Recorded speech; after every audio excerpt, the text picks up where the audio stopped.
Oh.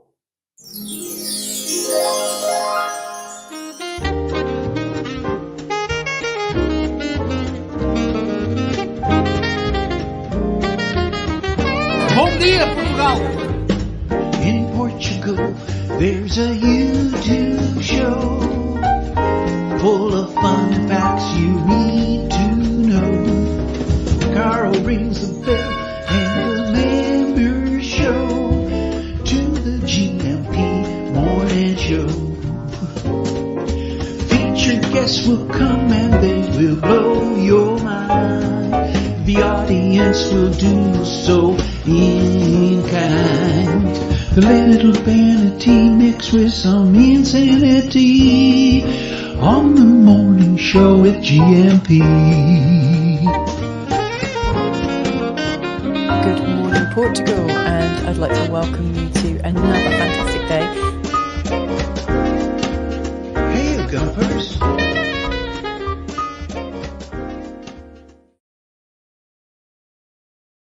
Bom dia, Portugal! Muito obrigado, João de Norte. Hola, bom dia, alegria. Munson here with the Good Morning Portugal show, live stream and podcast. Without further ado, let's bring him on.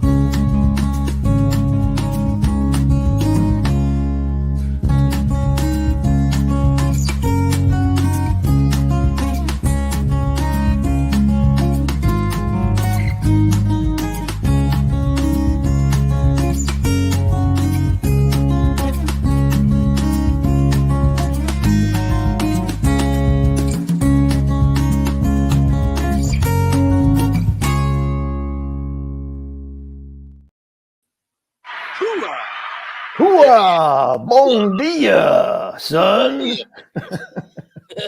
Excuse me, sir. When was the last time you saw Scent of a Woman, James? I think probably when it came out. Really? Yeah. You've not revisited it or reviewed it since?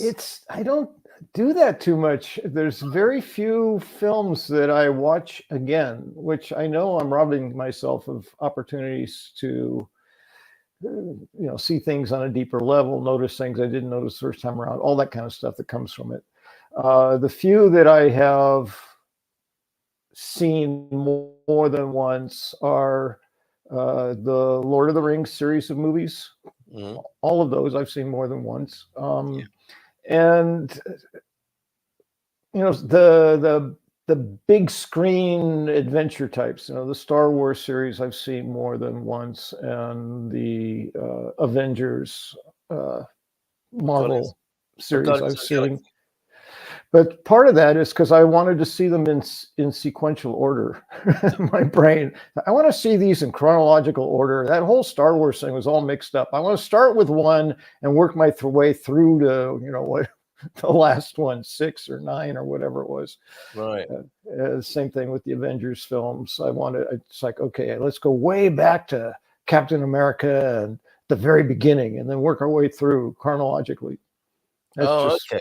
That's just my head. So, and to make the journey, the adventure of the hero's journey alongside them. Lord of the Rings, of course. You'll have seen this. I did. Oh, that's a good one, isn't it? Come on, baby, like my Shire. Yes. I enjoyed that when I saw that and wanted to share it. Yes. Very good. Okay, well, let us know if you are you the sort of person who sees a film once and then knows the key lines from it, like "Hooah! Are you punking me, son?" Or do you watch them over and over again? I know there are some people in our community who just don't go to the movies or watch films anymore. Where do you fit into the film viewing camp? We'll come back to you, James, in a moment just to find out how you are and how your weekend was. Did you say you are? You are, James. With lovely greetings. Good to see you, Michael, Joel de Norte, Antonio F. Joan is in as well, and Coach Turner with the God's God tip of the day over in Haddagray. Is he there? Is he still in Zandvoort? We'll find out in a little while. I just want to share along the lines of what did you do at the weekend. Pam sent in some lovely footage. Let's do a little bit of folkloric dancing. I like that word, and I like the dancing. Folkloric isn't a word I'd heard until I came to Portugal. Here's what it is, and we're also going to have a little look at 900 people starting a sunset I was going to call it a jog. That's probably a little bit of a discredit to the people taking part. But anyway, dancing first.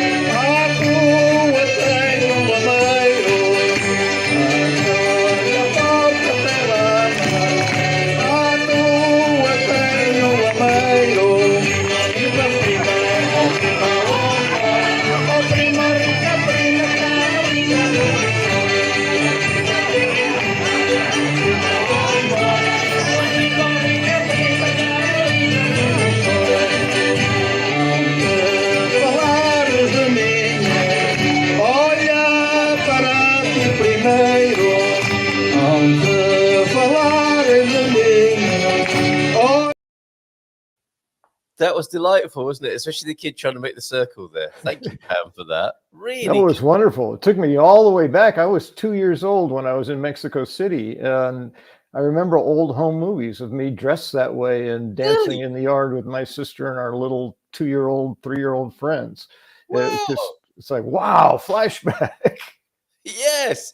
Yeah, I mean, they're really nice outfits, great music, and some fantastic dancing there. When was the last time you did? I'm asking you about the last time you went to the movies or how you view movies. When was the last time you danced like that? Was it when you were 2, James? Yeah, probably. Antonio approves. Good to see kids involved in these traditional dances. Well, it'll be good to see a few foreigners and expats and immigrants involved in these traditional dances as well. And I know some of us have been, and some of us intend to. So well done, and thank you, Pam, for that. Other things you can get involved in are these activities originating in Alcobaça. How many people? Did I already give the game away with the number here? How many people are leaving this? What's the opposite of a finish line? A start line, of course.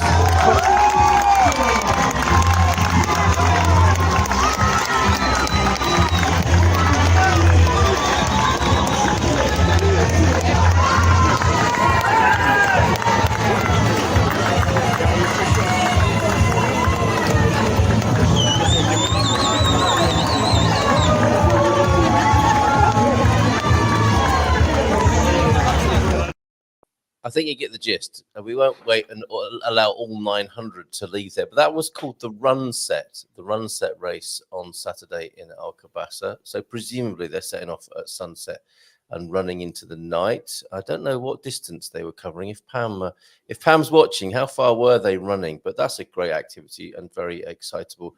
They were all too. And if you fancied something a little bit more subdued, in Alcobaça over the weekend, you could have gone to this delightful chapel, which apparently isn't open very often. This is what Pam had to say about this.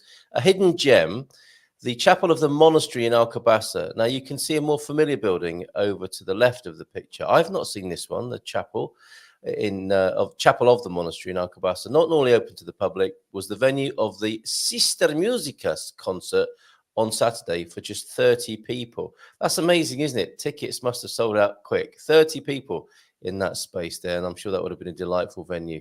Thank you, Pam. What else did people get up to at the weekend? You can send me pictures and videos on 913-590-303. Can you remember that number off the top of your head there, James? No, I never even tried. Okay. I have made a point of not trying to remember things that I can easily resource elsewhere. Just like Einstein. I think that was Einstein's approach. He didn't memorize anything that could easily be referenced. And I think now we've got the internet. I think that's a really good strategy. Just stuff I need to know, like if I can't get the reference, then yeah, I think that's worth finding a place in my memory. But yeah, otherwise I just get confused. Yeah, and you prefer an empty bucket or sieve? As much as possible. Yes. Which metaphor would you use? An empty bucket, a sieve with broken bits in the mesh, plastic? I got enough crazy stuff running around inside there. Without having to remember things like phone numbers. Yeah. Do you know your own Portuguese phone number off by heart? I do. Yeah, good. and my NIF. Yeah, very good. I think that's it. Yeah, that's Portuguese 101, really, that sort of stuff, isn't it? Yeah. Very worthwhile. And before we put the spotlight entirely on you, I wanted to mention Les last week, and I don't think I did. I think I put the image up at one point and forgot to say happy birthday to Les, who's a Silver Coast celeb. And he was 93 last week. And you've heard him sing on the Good Morning Portugal show. This is Sally, his daughter. Just wanted to wish this amazing dad, Les Hawkins, which is such a British name as well, isn't it? Les Hawkins, a very happy 93rd birthday. You're a very special person. And there he was, aged 21, as a drill instructor in the RAF. Hard to imagine that personality being a drill instructor, but it is true, isn't it? Yes, because I was watching. For some reason, I found myself. Well, happy birthday, belated birthday wishes to you, Les. Yes, good on you. Isn't that amazing? I found myself in front of a Portuguese TV and seeing an Ashton Kutcher movie of him joining the lifeboats or the sea rescue people. And there was a drill sergeant in. There was a drill sergeant in there who was Kevin Costner, I think, who was a troubled man, and he was taking it out on the young fella who wanted to impress him. And Les does not look like that kind of guy at all, does he? Les is such a gentle soul. Well, the way he talks, he's just, the gentle soul. Yeah, it's hard to imagine. Yeah. So there he was, over 70 years ago as a drill. The journey we take in 70 years, yes. Amazing, absolutely amazing. So lots of love to you, Les. And Sally. James, so how was your last couple of days? Yes. Good catch. Yes. I was talking with someone about that recently. Oh, a good friend of mine in California. Yeah, the whole absence of weekends and the change in lifestyle. I look at it and I say, talking about my past few days ever could be boring to a lot of people because I'm not someone who goes out a lot. I'm not someone who seeks out adventures. And I don't want to say I'm not spontaneous either. I can be, but I didn't make any plans. I was working on things that needed to get worked on, living a life, and making plans to, go visit. I've got, matter of fact, the Nibleys are coming down to visit me today. So, nice. I do things like that. But this weekend was fairly calm. I got completely thrown off because we went out on Friday to do our normal shopping thing, our normal 6-hour shopping thing we do on a weekend. Yeah. And it threw me off because it only took 4 hours for one thing, but it also happened on a Friday. So it felt like it was a Saturday or a Sunday to me. And so all this weekend, it's like, what day is this? Oh, that's right. It's Saturday, isn't it? So it was a little, not unsettling, just confusing a little bit in my normal routine. And I was kind of surprised at how such a small change like that, just doing a routine thing on a different day, can just sort of knock you off your game. It shows what such a cozy and contented life you lead. Yes, exactly. And in the absence of children and direct family living in my area, I don't have these day-to-day sort of sudden emergencies or whatever come up when you're living a life with lots of close family and friends. Well, not friends so much. It's usually the family stuff. Yeah. So it's, and an opportunity to, again, just be grateful that I can say this about my life. It's just so calm. It's so relaxing, which is perfect for me. I think it's great. And I don't mean this in a bad way, but the celebration of the mundane is very important, isn't it? Or could be more important in our world. And I don't mean mundane as a put down. It's enough, isn't it? It's enough to be able to breathe out, sit in a chair and revel in the glory of being alive. Yes. We've added quite a lot to that in the last few centuries, haven't we? Yeah, absolutely. And I know some people, this is a function of how we're wired in many ways. And some people, my lifestyle would drive them crazy. They'd be just antsy all the time. I need to be doing something. And for me, I like the calm. I don't I wouldn't choose to live in a big city. It's just too busy. Even if I'm not involved in what's going on, there's just too much going on for me. Yeah. And some people can't imagine living out in the country in a home that's kilometers away from their neighbor. That would just, drive them nuts. So to each his own, as my mother taught me that phrase. And I've learned that that's what works for me, and I don't have to apologize or make excuses for it.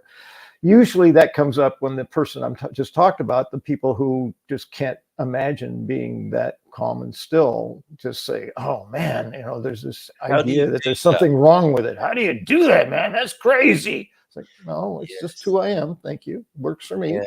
Very, very good. Very good. Each to his own. What a lovely turn of phrase that is. At my school, we used to say every man to his own underpants, but that was because it was an all boys school. I think. And being young, yes. Yeah, and then getting stuck there forever, like we men tend to do. We're 13 forever. Still giggling about it decades later. Yes. Talking about decades later, the somewhat sore subject, although I did, by the end of the evening, I was shaking hands with Spaniards in the local bar.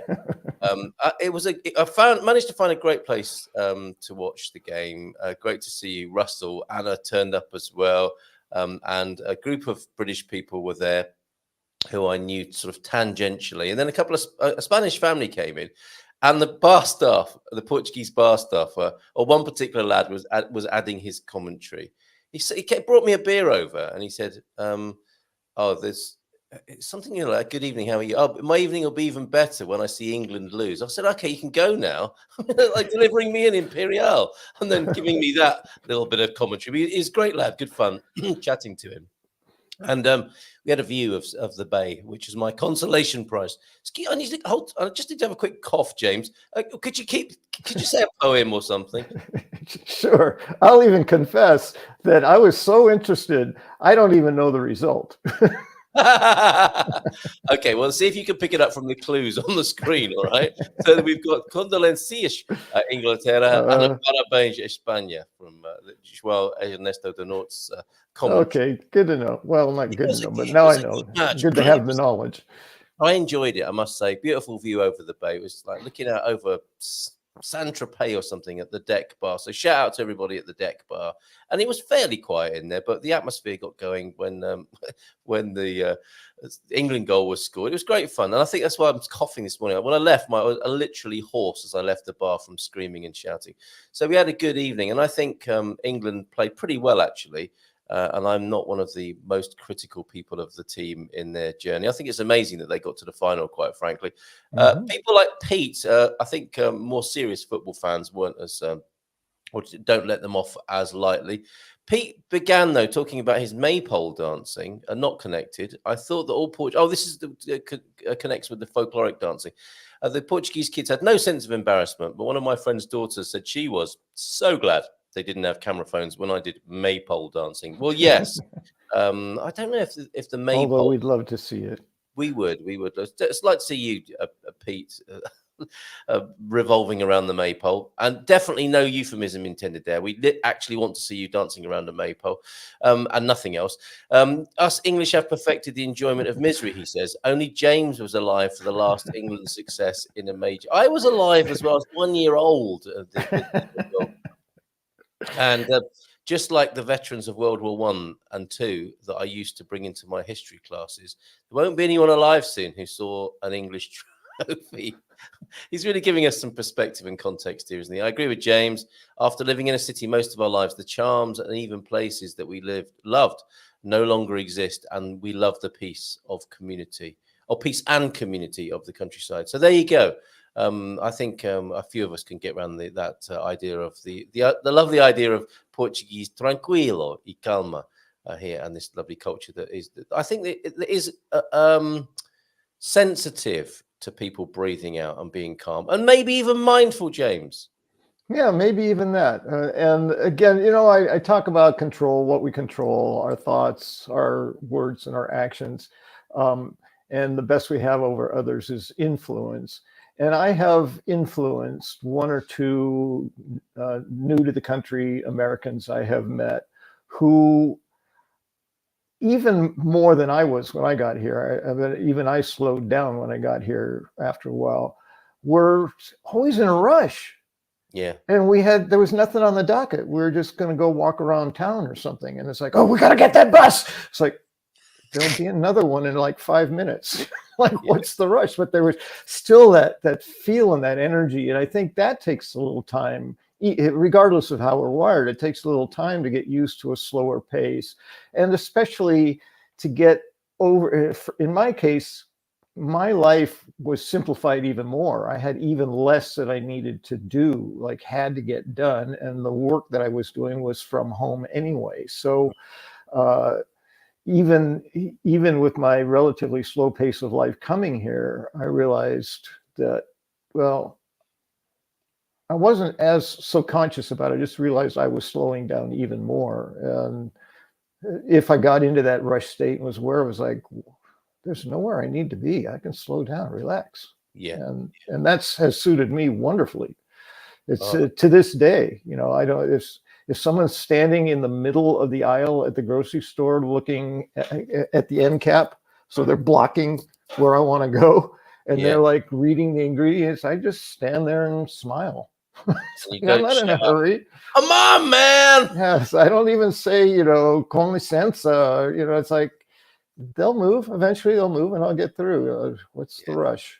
It's true. It's true. Long may that continue here.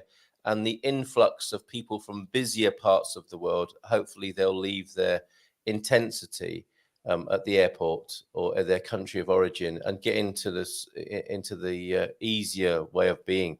Or at least be conscious about it, not be intense because that's what you're used to being. Be the way that suits you best. And I think most people being intense probably isn't it. But, well, it's a massive habit, isn't it, that develops. And I think if you live in a city or a country and the culture is busy, busy, go, go, go, you feed off that, and it's like a vicious cycle, isn't it? Of you, it accelerates you, so you get accelerated, and then you add to the culture. Yeah, and it just gets faster and faster. It's like the volume of a crowded room. Yes, it can be quiet, but then everyone needs to talk a little bit louder, be noise, and before you know it, it's just nobody can hear anything. It's so loud. Yeah, so well, same things. Such a blessing to receive coming here. Couple of comments about that before we go into so we don't lose a moment to reflect on your insight of the week. Because by the time Vitor gets here, we'll have no chance. I switched, and Vitor Costa is joining us at 9:30. I switched straight into that rush mode when I go back to the UK, so you can pick it up and run with it. She hasn't forgotten how to do that, Louise. Louise, whilst you're there, thank you so much for your latest video. I'm in a soup of YouTubers here. I've got James on the right of me on the screen, and Louise on the screen as well, who made the most beautiful video, which name checks a few of us from this community, including myself. So thank you for those kind words. It's great to watch that, Louise, and very kind of you to mention what we're doing with the Portugal Club as well. I found myself power walking through the underground a few weeks ago. Yes. Opportunities for exercise. Here we go. Out of my way, everybody. I wonder what that was like. Pete, happy to see you as well. Lovely to hear from you, Luke. Going back to the smoke does make you appreciate the tranquility so much more. And another angle on this, after being bedridden, which sounds like, that's such a Victorian. When I said, we were chatting before the show, and I said, I shall see you presently, in a somewhat Victorian way. This bedridden sounds like a really old-fashioned word to me. For a week, I can see the benefits of calm rather than my usual get myself busy all the time. And I hang out with Colin from time to time, and he likes to make the most of every second when we're out. And it is great fun.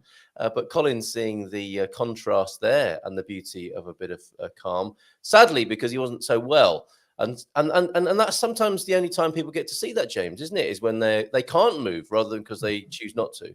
Yes, and some continue to choose to be upset about that. Yeah. Oh, I can't stand this. Get me out of this bed, or I need to. It's like, well, here's your situation. Right. Your body, see what you can do to enjoy it. Yeah, if you won't step in and your body finally does, it's best to go with it, I would say. Darren's also here, I think, with an anecdote about the speed. But first, those 3 attempts at goal in 5 seconds. That was great football. It was a good match. Come on, I think we can let England off the hook now. They got to the final, and they did give it a go in the final. So well done. Congratulations to them. And they're over it. They're well over this penalties thing now. So I think it was a great tournament from that point of view. I spoke to a guy at a pharmacy queue, who said, you really want to be queuing for simple meds. that are on the supermarket shelves in the UK. He said, yes, he doesn't mind. It's Saturday and he's got nothing else to do. So, oh, I see. So a man in the pharmacy queue. Yeah, do you want to be here when you could just be getting stuff in the supermarket? Yeah, it's Saturday and I've got nothing else to do. And that is taking away the glorification of busy, isn't it? I might as well be here as anywhere. What a lovely sentiment. Love that. And if I'm relaxed, I can actually enjoy what's going on around me. I'm not so, pinpoint focused on the thing I got to get done right now that I can actually see the people interacting. I can hear the language as it's just being spoken around me. I can relax into the culture. All those things that when we're so laser focused like that, we don't. Yeah, absolutely right. Darren, the pharmacist is so lovely, and I love the prescriptions by text and our doctor coming out to us at 1 a.m. It conjures up an image, doesn't it, of Pete and Diane sat at home at 12:30 watching a film, having a few drinks and thinking, should we get the doctor out? Yeah. Might as well. We didn't really need anything, but we want to say thank you. Would you like some wine? My knee's got a bit of a twinge. Maybe you can come out and rub my knee for me. The butterfly and the diving though is great, but oh my goodness, yeah. If you prefer the film, dealing with locked-in syndrome, writing using his, that made such an effect on me. And then I actually worked with people who were quite locked in my last job before leaving. For Portugal, it's something else to have a sense just for a few minutes of that experience, let alone live that life. Yeah, what an amazing book and film that is, Pete. There, the butterfly and the diving bell. Steve's also in. Morning, gents. Morning to you. Before we bring Vitor on, has anything profound occurred to you, James? Shall we share a mindful moment together? 30 seconds. I always chuckle because, something profound in 3 minutes. Yes, come on. That's a long time to be profound, really. Sometimes I only give you 10 seconds. That's right. Well, maybe I can just leave this with something for discussion in the future, kind of a teaser or a thought-provoking thought. Because truth is, this was the first time, I think, ever in a little over 2 years that I came on a Monday or woke up on a Monday morning with absolutely no idea what I was going to talk about. It's like, whoa. And I felt the nervousness of that. And I said, well, it'll come to you or it won't. And half the time, we don't have time to talk about it anyway. So what's the point? So what do you worry? Well, no, it's more like you got nothing to worry about. It's not like you and Carl will just be sitting there staring at the screen going, oh, thanks, James, for not being prepared. That kind of thing. We try it because we've never done it. Should we just sit here like as if we don't have anything to say to each other? Let's give it a go. That would be a part of your worst nightmare, wouldn't it? I don't know, but dead air while you're on? Let's try it. Let's see how it goes. Okay, so James, something profound from you, please.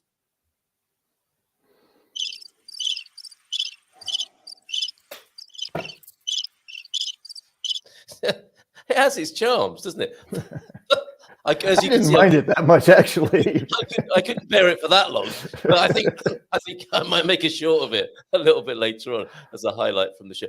You see, but I will leave with the thought, something to consider and maybe talk about in the future, which is, what's the payoff? That came to me as I was doing my morning exercise. So what's the payoff to this? Because in my head, I grumble when I have to exercise. It's the one thing I haven't managed to be mindful enough to get over, being kind of like, why do I have to do this? Because you want to lift a potato when you're old. Okay, I'll do it. Let's do it. It's not very positive motivation, but I get, it gets me doing it. Anyway, during that, what is your motivation so that you can lift a potato when you're old? When I'm older, I imagine myself, I've seen old people who can barely raise their arms, and sometimes they were not that much older than I am now, but usually in their 80s, you see a real breakdown in physical capacity. It's like, if I don't want to get there, I have to do this. You always have a choice, but the choice is do this or be that.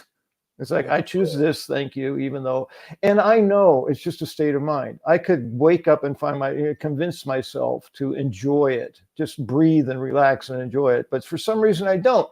That's what created the thought, because I have this experience of life, that there's a payoff to everything we do.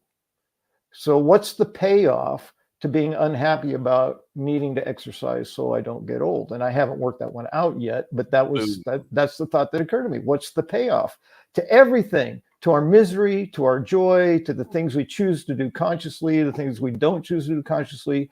There is a payoff in addition to a liability. Wow. So that I thought, well, that would be interesting to talk about. You are absolutely right, and I completely agree with you. People might say, "Well, there's no payoff. I just don't do it." I would say, and I think we're in agreement here. There is always a payoff. You're always getting something out of it, even if it's not a positive thing. Yeah, what's the payoff to being miserable is a great question. Yeah. People go, there's no payoff for that. So, well, let's take a deeper look and see. Oh, I imagine you've said that to one or two people. I have. Talking of therapeutic situations, and we'll come back to payoffs because it's a very good segue into talking to Vitor about managing money. And I don't even know if he knows he's talking about that this morning, but he mentioned it on social media because he's always very interesting on social media. And I picked up on that, and I would like to talk to him about it. And I think, what's the payoff with being with managing your money well, or being one of those people that doesn't? I think people are quite clearly divided with that. It's like a referendum. Some people are, some people aren't, and I'm not sure there is much in the middle ground. Before we go to Vitor, this came up. This is somebody who's also very interesting on social media, on Twitter, which we're not on today. Apparently, we have to have a subscription on X to stream to X. But I don't subscribe. I don't pay a subscription, so we're not on there this morning. I wonder if anyone will notice. This is Irena Busarevi. It's Irena, everybody, and from a comic strip by Fabio Magnasciuti. Oh my goodness, could they not have more difficult names for me to pronounce? And look at this, the number 8. No thanks. If I lie down, we'll never finish. There you go. I don't suppose you have had number 8 consult with you. Let's give him a massive round of applause because we're keeping him waiting. But he won't mind, I don't think. Let's see. Vitor Costa. Oh, I'm on already. Hello. You are on already. Okay, welcome to What's the Payoff? How are you this morning, Vitor? What's the payoff? We're good. Feeling energized. Summer. And at the same time, not too hot, so I don't like the heat too much. So the weather is really, really great for me. Slightly cloudy, not really raining. Okay, good. I recall from earlier conversations you're not a massive fan of the searing heat, which you do get, of course, in the north of Portugal. I'm looking at my temperature gauge here, which I've moved onto the desk now because it's the time of year where I don't mind talking about the weather so much. It's 25 degrees already. It's just like 9:30 in the morning. It's 25 degrees, both in and outside of the studio. It's somewhat balmy. Probably, what are you up there, 21 or so at the moment? Well, according to this little thingy that I have here on my computer, it's saying 16. Oh, that's very comfortable. Some might say freezing. Chilly. Okay. All right. So that's comfortable. I would not be wearing short sleeves in 16. Yeah. Northern Portuguese Vitor. Happy. So with what's the conversation for the morning? The conversation for this morning, I would like to talk to you about money management because you posted something up. You're often very interesting on social media, as I said. And we have talked, I think we've mentioned Rich Dad, Poor Dad sort of stuff before now. And I wanted to canvass our community this morning and ask them, whether they are good. The general phrase is good with money, bad with money, isn't it? So what do you got there? What are you pointing to? That's Rich Dad. That's Robert Kiyosaki right there, is it? Yeah. Okay. Yes. So I know you're a fan of him. And I think you recommended that people track their expenses to become, it's mindful money management, of course, isn't it? It connects completely with our mindful migration and what James brings to the show every Monday. If you don't measure something, you don't know what's going on with something. Yes. And I would put myself in the not very good with money camp. And I know that's a terrible sort of spell or curse to say about oneself as well, because it doesn't really help. It's a very poor affirmation. So I thought What's the payoff? Oh, shut up, James. Well, we can unpack that, and I think we hold on. Let me just bring it on to- We need music, don't we? We definitely need music for this, and to surprise people with it from time to time. Da, da, da, da, da, da, da. What's the payoff? We need you doing that in the Monte Gordo voice. There you go. So yes, I think we probably will unpack that a bit. To be fair, this morning. So, what could you pick up with that, Vitor, and elaborate on your social media post? Sure. So just a quick disclaimer, like pretty much everything that I say and I promote and I encourage people to do Yeah. are things that not only have I read about, researched, but also then tried implementing in my life, and also not implemented in my life. And I've seen the results that happen from doing one or the other. Oh, Right. yeah. And so ever since I read that book, technically I listened to it on Yes. audio, and then I looked for the charts and whatever on the internet. But ever since then, like that's when my path about learning all about these things, learning about money, learning about business, learning about how the economy works, learning about how to help people, how to communicate. And so ever since then, I've been, trying a lot of these things, seeing what works, what doesn't. Sure enough, money management and logging all your expenses, income has always been a big recommendation on almost every self-help book, sales book, management books, you name it. Yeah. And so just a recap of what I've done and didn't do is, I started tracking those expenses. Initially, I didn't do it very well because I was being super nitpicky about doing all of it. For example, if I went to the grocery store, I bought 20 things instead of putting, one registry for that whole bill. I would count which items were an unnecessary expense, which ones were groceries, which ones were bread, which ones were this, which ones were that. And so it got very complicated. And so I would forget sometimes and things would fall through the cracks. Yes. Got to a point where I started doing it more properly, right? I would start, I would go to grocery shop. I would add a new thing for, I don't know, convenient groceries. And then I would put in the price, which account it came out of, blah, blah, blah, blah, blah. As a result,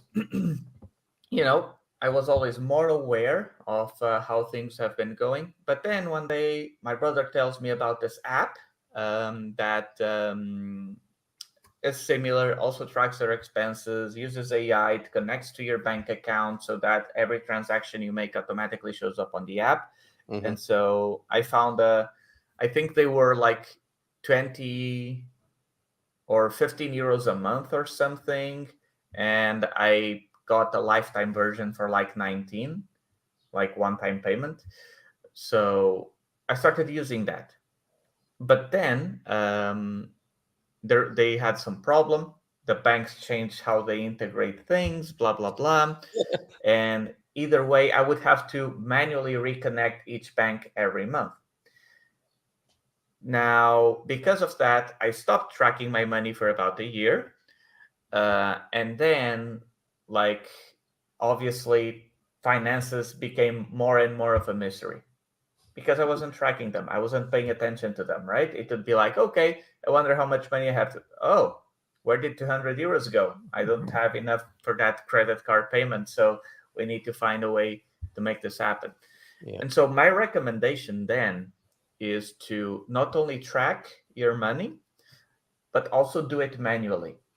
The advantage of doing it manually is because you are more involved, you're being more intentional with everything that you're tracking.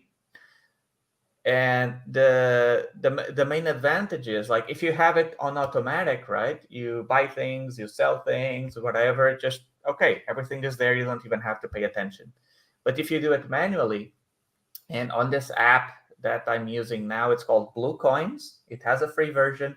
It has a one-time fee premium version, which is the one I have. And the advantage of this one is that you can create however many accounts you have, so banks or cash accounts. And when you make a purchase, you select which account that is coming out of. So the advantage here is that, let's say that, you're going to make a purchase and you register that expense on, I don't know, your Novo Banco account, right? And it says there that you still had 100 euros in your Novo Banco account. But when you check your actual bank account, you only have 77. And so by you doing it manually, you'll be able to find those discrepancies and makes you go, wait a minute. So there is something that happened that took money from my account. What was it? Maybe it was account maintenance fees, or maybe something else happened. And if you have everything on automatic, you're not as likely to notice it. Does that make sense? It does, yeah, no, absolutely. And as helpful as these apps are, they can take some of the insight away from you as well. Yes. It's kind of like taking notes when you study. You have the information, you go back to the information, but if you write the information down, our bodies, our brains register it differently than if we just passively try to take it in. It's very similar. Right. So we definitely get the theory. Okay. So, I mean, loads of people buy books like Rich Dad, Poor Dad, and they know they get the message, don't they, that it's better to be putting money to work than working for money. I guess that's one of the basic messages of that book. Yes. In their life, you know, the classic, I suppose, role of the self-help book for many people is to sit on a shelf and just remind them that they're not doing what the insight was that the book suggested. And the decades pass. Yeah, shelf help, and nothing changes. They get the message, but nothing changes. And that's where we're talking about what's the payoff. Is when you bring into the conversation what's the payoff, and you feel the pain, that might inspire you to actually change your habits, because that's what's really important, isn't it? I mean, you could keep monitoring your payments, your income and expenditure, but if you don't actually change your behavior as a result, you might say, what's the point? And that might be the condition that Louise is in. Absolutely. Well, and there is a payoff to not changing. That's the point. The point is there's a payoff to every choice. If I do it, what's the payoff and what's the liability? If I don't do it, what's the payoff or the liability? That's right.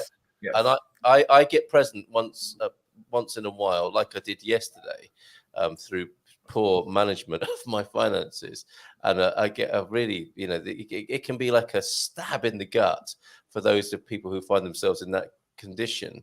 And what was it Vitor was saying? Yeah, we need to talk about this tomorrow morning, and then, you know, we might talk about it, and we might actually make some change as well, a bit like the God Squad tip of the day. It's the same sort of thing, isn't it? And it's the mindfulness that you talk about, James. People can see what's being talked about, but they might not necessarily ask the question, what's the payoff? And as a result, might not make any transformational change in their lives. Now, Louise here, I've tracked every single penny, cent, euro spent over the past 10 years. No idea what I'm supposed to get out of it, though. So you must have read that in a book or been given that advice. And now you've just got a big bloody spreadsheet. Your words, a bloody big spreadsheet.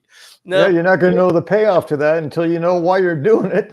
Right. So what? I guess. Yeah. I mean, from my perspective, the most important thing about doing this is to give you awareness, so that you are aware. Like it's the same thing as, so if you have some kind of disease or an illness, right? Okay, you have that disease or illness, but if you don't regularly do checkups to see how things are, you won't know if it's getting worse, if it's getting better, if it's evolving.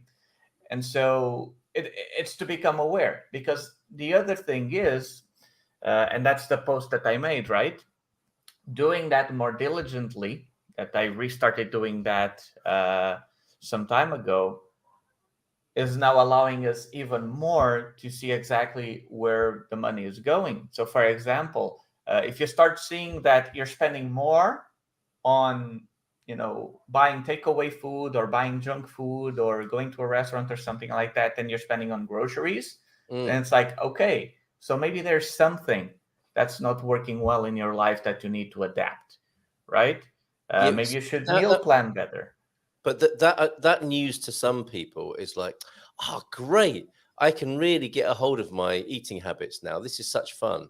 And for other people, it's like, I don't want to see this information about how many Big Macs I'm eating. I'm definitely going to stop measuring this now. I understand. Right. And like, that's the thing, right? Because, I mean, if you're well off in life, maybe you don't need this as much, but particularly if you're in a point where you have some struggles, particularly financial, and you need to go up in life, I speak from experience. It can be very painful for you to track your income and expenses, Yes. and you have almost nothing to show for it, right? Yes. So it's almost torture that you're logging. Yes, you're rubbing your own this face is how in much it. I spent. Okay, so I just spent 30 euros in gas. I have 13 remaining, and I still have to pay rent next week, and I don't know what's going to happen. Yes. But the reality is, if you just close your eyes and hope everything improves, it won't improve just because you're not aware of it. Well, that's Again, true. speaking Yes. from personal experience, okay? Yes. And the other thing is, another thing that I noticed is that 41% of our expenses this month were taxes. Yeah. And I'm not even taking into account that the rest of the money that I did spend, another 23 of those were taxed by whoever received the money. Yeah. Right? Yeah. So that leaves me to kind of a tangent that I've been discussing, been thinking about more recently. I'm sorry to kind of shift the conversation Not a at bit, all. Not at all. but this has to do with expats and whatever. So I'm sure you and anyone listening to here has heard at least once, if not 20 times, oh, foreigners are coming here and making everything more expensive and whatever, and they're the reason why housing prices are so high. So I want to make a video, maybe this week, maybe the next one, where I'm going to make an Excel spreadsheet. I'm going to make some suppositions of a potential person who would buy a property. They would repair it for X amount. They would then sell it for X profit. And then some other buyer would buy it and break down exactly how much percent went to the real estate agent, how much percent went to the first seller, how much percent went to the investor, how much did the buyer pay, and how much in total taxes went to the government. Because then the investor also has to pay capital gains taxes. Right. Yeah, absolutely. Yes. And some people even say, oh, yeah, but they have tax deductions. Right. But tax deductions are a deferment. Like if I bill you 1,000 plus tax, you'll have to pay me 1,230 euros. Yes. We keep 100, 230 is tax. But if I don't want to pay those taxes, I can go spend that money on another company so that I can deduce those taxes. But only if you know what's going on and you set up the processes and the... Well, yes. Yeah. But then that company is liable for the 230 in taxes. Yes. So they will have to invest it again. Yeah. And sooner or later, I mean, companies won't always spend all of the money that they get, so that tax will be paid. They'll get exhausted. If you take into account how much money goes in taxes to the government every single time, I'm pretty sure that's a way bigger impact on housing prices than foreigners and real estate agents. Even if agents charge a 10% commission, I do believe that is probably the highest factor. We look forward to seeing that video, and that sounds like a useful process, doesn't it? Because it's educational, and the payoff would be education. The payoff would be to challenge a lazy idea, perhaps, and bring illumination and enlightenment to an area that's just turned into a sort of trope. Yes, and an instant sort of put down and an end to the conversation rather than the beginning of a more intelligent one. Perfect. Now, there's a number of things in there, and we've also had some great responses. Darren is one of them here. This is why when you're designing these processes of monitoring your expenditure, for example, which is what we were talking about, this is why you should start with the objective, not the tasks. So, and we can endeavor to relate this, can't we, to mindfulness and being able to lift a potato when you're 80, as well as money management. It's like, what is if you start with the payoff, as well as use the question, what is the payoff, to understand our behavior, that could be pretty good, couldn't it? Like yours is pretty clear, James. I want to be able to lift a potato when I'm 80. I want to know what I'm spending my money on, or I want to be wealthier than I am. Because you said an interesting thing, Vitor, didn't you? It's like, it's different if you've already got some money. And I think Paul is saying this discussion is great. However, you're assuming you have some money to start with. Now, there is an argument, isn't there, that wealthy people become wealthy because they are monitoring their expenditure. It might be easier than the situation you described, Vitor, when someone is really close to the line and that just looking at how they're spending is self-torture, as I think you put it. But to get beyond that position and to become wealthy might take the measurements you're talking about. And that might be one of the payoffs, mightn't it? I want to lift out of this situation, and actually measuring this. I must keep that in mind, that measuring all of this will help me lift out of this eventually, because I'll become more mindful, more conscious. Well, and the lift out really comes more on the investing side, like creating enough money that you can get your money working for you. And so if you're spending your money without thought, that extra 10 or 100 euros that you might have had if you'd been paying attention can't be invested and work for you over long term. That's the only way you're going to jump out of the pit. That or inheriting a large sum of money, that happens as well. So it's not paying attention to every penny you spend. Isn't about, you're not going to have more money by doing that. You're going to have more money by taking what you choose not to spend. Ooh, I have this money, but I'm wasting it over here. Instead of wasting it over here, I'm going to invest it over there and have it start working for me so it can start to grow. People have this idea that saving money is going to get them wealthy. It's not. It's kind of like Louise, her thing about the spreadsheet. She just got a giant spreadsheet, right? You can't do anything with it. So saving pennies isn't going to do you any good. It's not going to make you rich.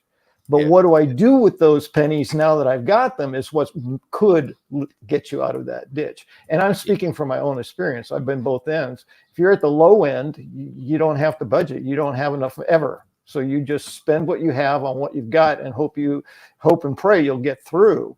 And somehow it seems to work out.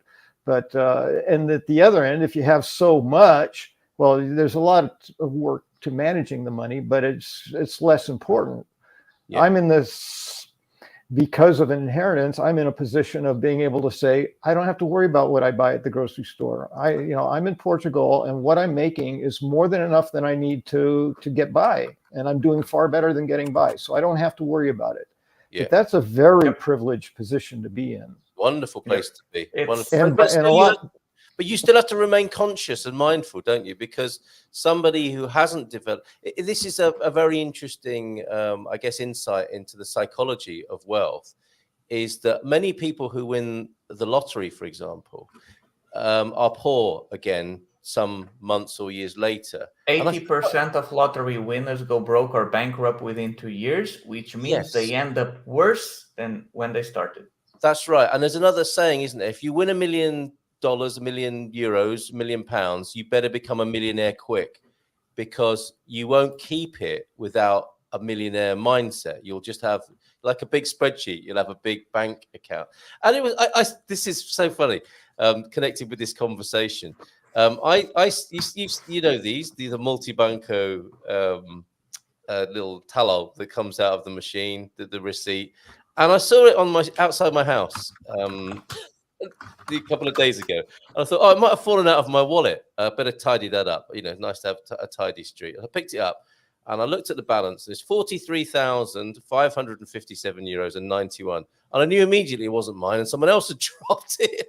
But then I also thought to myself, that's nice. And I thought that's a really nice sort of affirmation and feeling to that would be like Darren's talking about. That'd be a nice end result, wouldn't it, to work towards? Wouldn't it be nice to have that feeling of a very healthy? Although, is that person a good money manager if they've got 43 in their checking account? That sounds like that might be better, as you were saying, James. They might be better used elsewhere as an investment, and they may not always do that, of course. Well, they may have 3 million invested somewhere, right, and that's just loose change. Yeah, 43,000. So you don't know by looking at that, but it's a great question. It's always a good question when it comes to my own life. Yes. Like, how does that feel to look and say, "Oh, I've got 43,000 in my bank account"? I love having this. It really makes me feel great. Just need to make it a reality now. There Okay, you so go. we've got a few more coming in. Thank you, Vitor, for being such a fascinating fellow on social media, and it's provided a very good conversation this morning. João Ernesto looking at it from a different angle and relating it to happiness, and I think this really does work well. Happiness is when what you think, what you say, and what you do are in harmony, which I guess comes back to the self-help books, doesn't it? We know what to do, but we don't necessarily do it. And happiness. Yeah, the hard part is doing it, because Yeah. you have to take responsibility and take ownership for your life and outcomes. And Yes. that's the hardest part for anyone who wants to improve their life. It takes Yes. a lot of So guts. perhaps- Like, I would have wanted to quit a lot of times by now. Yeah, but you didn't. And it's only getting harder. Yes. The good thing is that I'm getting a bit better at managing it at the same time, but things Yes. are getting harder. Kind of like learning a language. Oh, yeah. No, Oh. I do believe that everything in life is a skill akin to learning a language. Like, if you're learning about business, if you're learning about money management, you'll read it the first time. Maybe Yeah. you'll understand the words, but you won't make sense of it.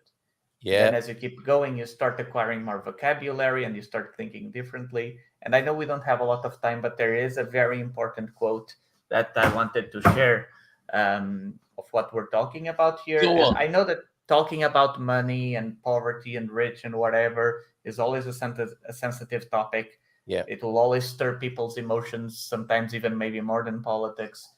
But there is one person that I admire a lot. His name is Myron Golden, and he has a quote that goes something like, "People aren't rich because they have money. People get money because they become rich." Yes. Yeah. So it starts from within first.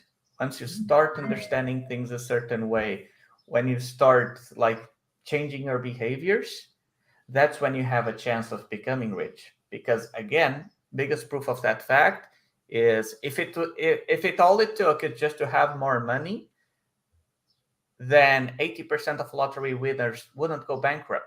Everybody who won the lottery would be well off for life if that was and the government would have, if all it took was money, the government would have fixed everything by now. Yeah, exactly. It's never just about money, is it? And again, disclaimer, because I know how people get about the subject and I understand what struggle is, not going to share every detail, but I know what my past was. And I also have friends, like some of them who were literally homeless and managed to get out of it and now have their own companies, they have employees, they are growing, and they were able to go from the deepest bottom of their lives. They had literally nothing. They had debt and managed to pull through. There is one Nigerian kid I've been coaching for about a year or two now. Like, he's still, I think he's probably becoming 19 years old or something by this moment. He also knew nothing about nothing, but he would listen to my advice. I would give him books to read. I would coach him. And, Nigeria is not the wealthiest country out there. And he's written a book since. Fantastic. He's now planning on starting his own soap company. I mean, I'm sure you'll still keep struggling, but in the long term, if he keeps up this pace, I have no doubt he'll be a lot better off than all of his friends and peers that just accept their fate and reality and that they live in a poor country or whatever and just do whatever. Yeah. Yes. Very interesting. So many great comments. That's fantastic, Vitor. And we see you, man. I mean, because I know you're talking about this from a personal experience and you're not just theorizing I don't know, giving us a theoretical view rather than actually doing it. I know you're doing it. And we wish you the best of luck with that ongoing, let's not call it a struggle, but just development and transformation of your life, and for anyone who's doing that, of course. We'll come back to a few more of the comments. Maybe we'll run over a couple of minutes if that's all right, okay with you both. But we do have a God Squad tip of the day. Coach Turner has been good enough to send us a greeting at 6 o'clock this morning. Bon dia, Gumpers. Heidi hi. A great weekend in Zandvoort. What a super place. Early start to head back to the UK, and the sky is blue, which is better than Friday. Hope you all had a great weekend too. If you want to learn how to be able to lift a potato when you're 80. God's God tip of the day. Motor racing circuits are big places, so there's a lot of walking involved. Aren't you meant to drive around them? Over the last 2 days, I've clocked up 30,000 steps without realizing. My goodness. What place can you go to that would encourage you to walk more? Well, be dropped off in the middle of the countryside by a friend. The more suggestions, the better. Well done, Coach Turner. And you can do this yourself, James. Bom dia, Gumpers. Feliz segunda a todos. Como foi o vosso fim de semana? Muito bem. Right. Nada mal. And your mindful moment. Me at home. Why isn't there more kindness in the world? Me while driving. I hate every single person on this planet. Shut up, you idiot. Okay. Relatable. Yes, and your mindful dojo. I want to open a restaurant that fuses Chinese and Middle Eastern cuisine. I'd call it Walk Like an Egyptian. Terrible. Right. Okay. Thank you, James, for those, I think. Motivation. You have to know the music, otherwise it makes no sense. I can't play that. I'll get another bat. Yet another bat. There you go. Right. Motivation for exercising can be difficult at times. So I think we perhaps need to end Motivation is overrated. Go on. Motivation is overrated. People give way too much importance to motivation. Really? Motivation is how you feel about something. And like it comes and goes like a child. Discipline is what people should be focusing on. Motivation is like the flick of a switch. So you just need a little bit to turn it on. And then discipline needs to be a giant robot that grabs you and makes you do the thing. We can get really deep with this if we wanted to, because then they play off each other. Motivation and discipline work together. So if I will be more motivated if my discipline is getting me results, which is going to make me motivated. Anyway, yeah. So, But James, yes. do you think you will ever feel good about doing your exercises in the morning, or will you just get over yourself and just carry on doing it? I don't know, and I'm not preoccupied with it. What I know is I will get over it if I choose to get over it. That it's up to me. It's not up to anybody else. And if I'm doing what I need to do, that's the discipline part that is point on. I don't have to be motivated beyond I don't want to be bedridden when I'm, 10 or 15 or 20 years older. That's the motivation.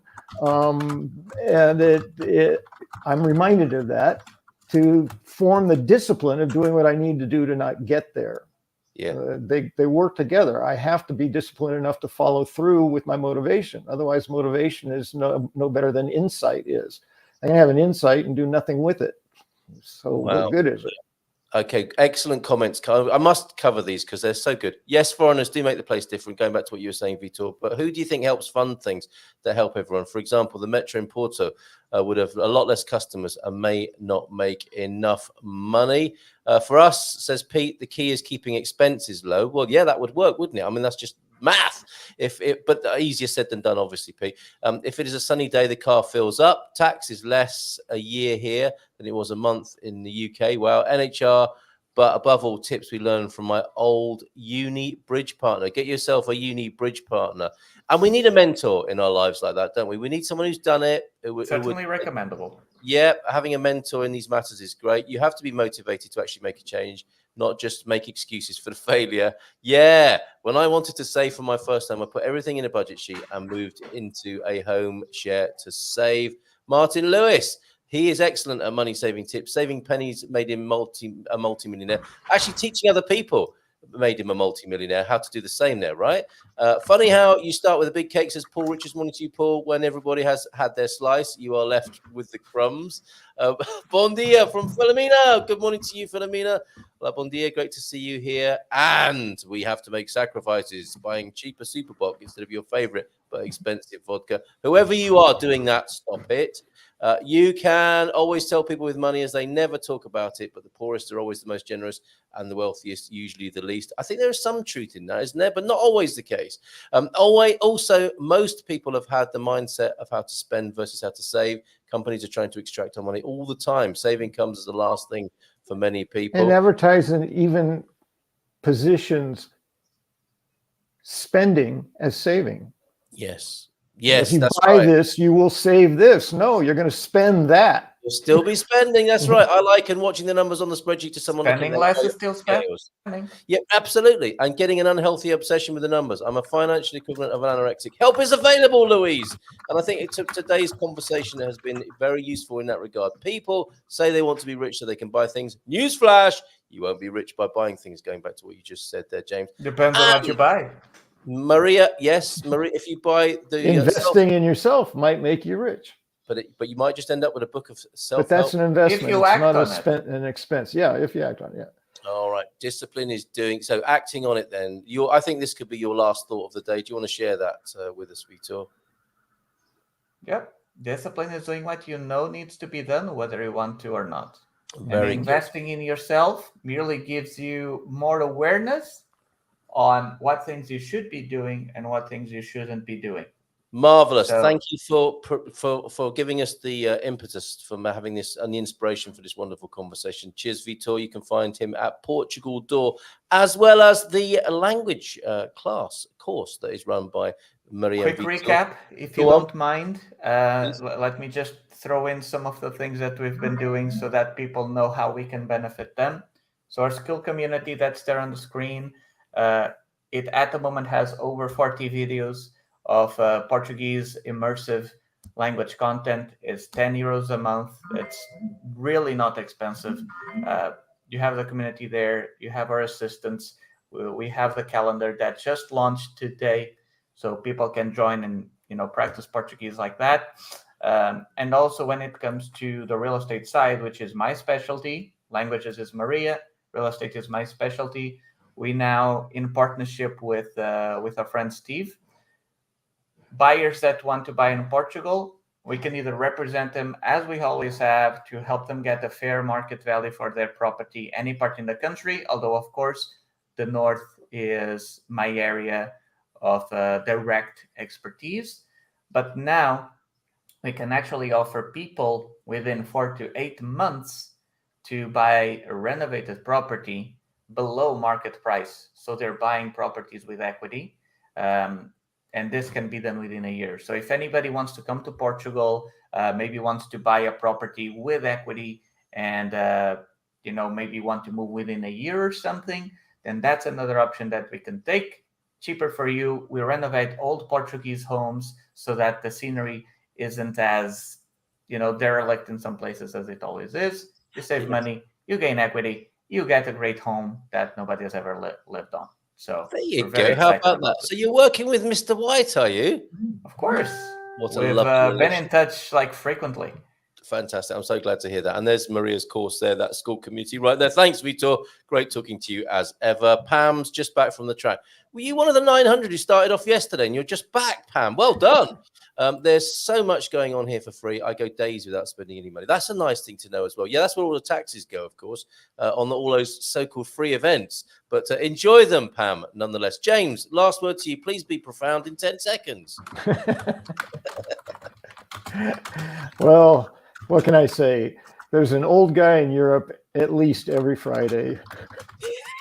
Yes, very good, James. Nice plug. Take care. Bye for now. Have a great Barcelona, everybody. Thanks, James. Thanks, Vitor. And thank you to you as well for being here this morning.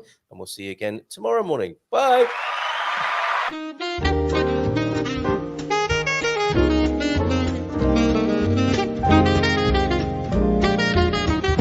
Bom dia, Portugal!